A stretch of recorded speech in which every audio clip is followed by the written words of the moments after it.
নমস্কার, আপনি দেখছেন স্টক মার্কেট বাংলা। আজ ভারতীয় বাজারে দিনের শুরুটা হয়েছিল পজিটিভে, কিন্তু তারপর থেকে তো নেমেই চললো। যদিও আজ উইকলি এক্সপায়ারি ছিল, তাই মনে হচ্ছিল বাজার আজ নিচের দিকেই যাবে। এক সময় তো অনেকটাই নিচের দিকে চলে যাচ্ছিল, কিন্তু লাস্টের দিকে কিছুটা বাইং এসেছে, যার কারণেই বাজার আজকে মিডিয়াম রেঞ্জে ফেসেছিল। বাজারে কিছুটা চাপ দেখা গেছে আজ, যার ফলে আজ লাল নিশানে বন্ধও হয়েছে। আন্তর্জাতিক দিক থেকেও Nikkei, Kospi, Hang Seng, Dow Jones কিছুটা রিকভারি করেছে। ডোনাল্ড ট্রাম্প যখন তখন এমন কিছু বলে দিচ্ছে, যার ফলে মার্কেট পুরোই ক্র্যাশ হয়ে যাচ্ছে। তাই মার্কেট এখন খুব ভলাটাইল। আমাদের ভারতীয় বাজারে NFT 50 ওপেন হয়েছিল 25,291 লেভেলে। ইন্টারডেতে হাই গেছে 25,237 লেভেলে, আর লো গেছে 25,066 লেভেলে। বন্ধ হয়েছে 25,145 লেভেলে 81 পয়েন্ট হারিয়ে। সেন্সেক্স বন্ধ হয়েছে 82,029 লেভেলে 297 পয়েন্ট হারিয়ে। কয়েকদিন ধরে ব্যাংক NFT ধরে রেখেছিল মার্কেটটাকে, কিন্তু আজ স্যারেন্ডার করে দিয়েছে। ব্যাংক NFT 128 পয়েন্ট হারিয়ে 56,496 লেভেলে বন্ধ হয়েছে।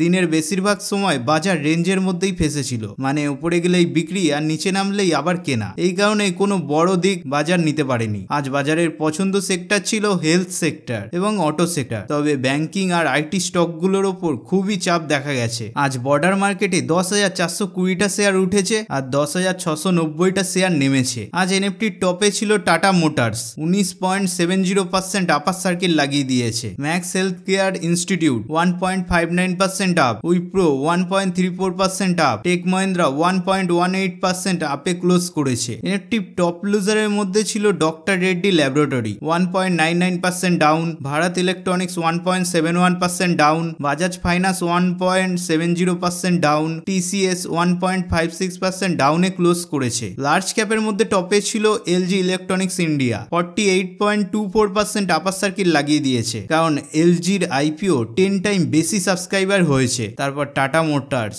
19.70% up, max healthcare institute 1.59% up, Wipro 1.34% চড়ে বন্ধ হয়েছে। লার্জ ক্যাপের টপ লুজারের মধ্যে ছিল ডিকসন টেকনোলজি 3.26% ডাউন চলে গেছে, টাটা ক্যাপিটাল 3.24% ডাউন, গেল 2.75% down, union bank of India 2.07% ডাউনে ক্লোজিং দিয়েছে। মিড ক্যাপের টপে ছিল আজ multi community exchange of India 5.15% up, tata investment corporation 4.31% up, tata communication 4.14% up, Indian renewable energy 2.97% চড়ে বন্ধ হয়েছে। মিড ক্যাপের টপ লুজারের মধ্যে ছিল bank of Maharashtra 4.29% down, Vodafone Idea 4.24% down, Uno Minda 3.88% down, Indus tower 3.24% ডাউনে ক্লোজিং দিয়েছে। স্মল ক্যাপের টপে ছিল Anand Rathi wealth 7.78% up, elite coin international 5% up, Usha Martin 4.82% up, এসকেপ ইন্ডিয়া 4.06% আপে ক্লোজিং দিয়েছে। স্মল ক্যাপের টপ লুজারের মধ্যে ছিল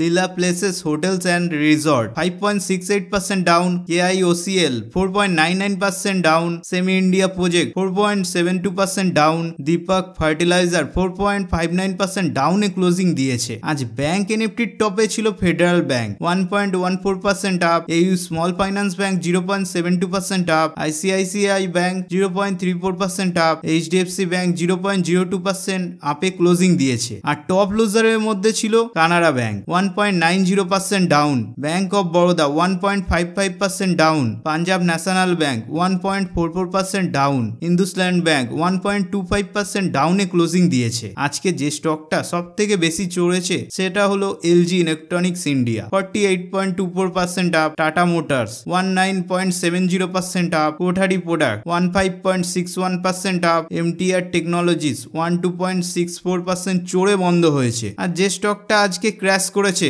উৎকর্ষ small finance bank 19.57% down, grade X corporate service 16.78% down, Aeroflex new 16.44% down, AGI infra 14.23% ডাউনে ক্লোজিং দিয়েছে। দেখো, রুপির দিক থেকেও আজ সামান্য চাপ ছিল। ডলারের তুলনায় রুপি দাঁড়িয়েছে প্রায় 88.78 পয়সা। এখন বাজার নজর রাখছে Q2 এর রেজাল্টের উপর, আর আমেরিকার CPI ইনফ্লুয়েন্সার ডেটা আর US ফেডের পলিসির দিকে। যদি রেট কাটের ইঙ্গিত আসে তাহলে বাজারে আবার নতুন করে উৎসাহ দেখা যেতে পারে। টির সাপোর্ট লেভেল 25,000 আর 24,950, আর রেজিস্ট্যান্স লেভেল 25,200 থেকে 25,300, 25,350। ট্রেন্ড এখনো পজিটিভ, কিন্তু স্পিড খুবই স্লো, তাই এখন ট্রেডাররা সাবধানে পজিশন নিচ্ছে আর বাজারও অপেক্ষা করছে বড় কোনো পজিটিভ মুহূর্তের জন্য। কেমন লাগলো ভিডিওটা কমেন্টে জানাও, আর ভালো লাগলে অবশ্যই লাইক শেয়ার সাবস্ক্রাইব করে নিও। দেখা হচ্ছে পরের ভিডিওতে।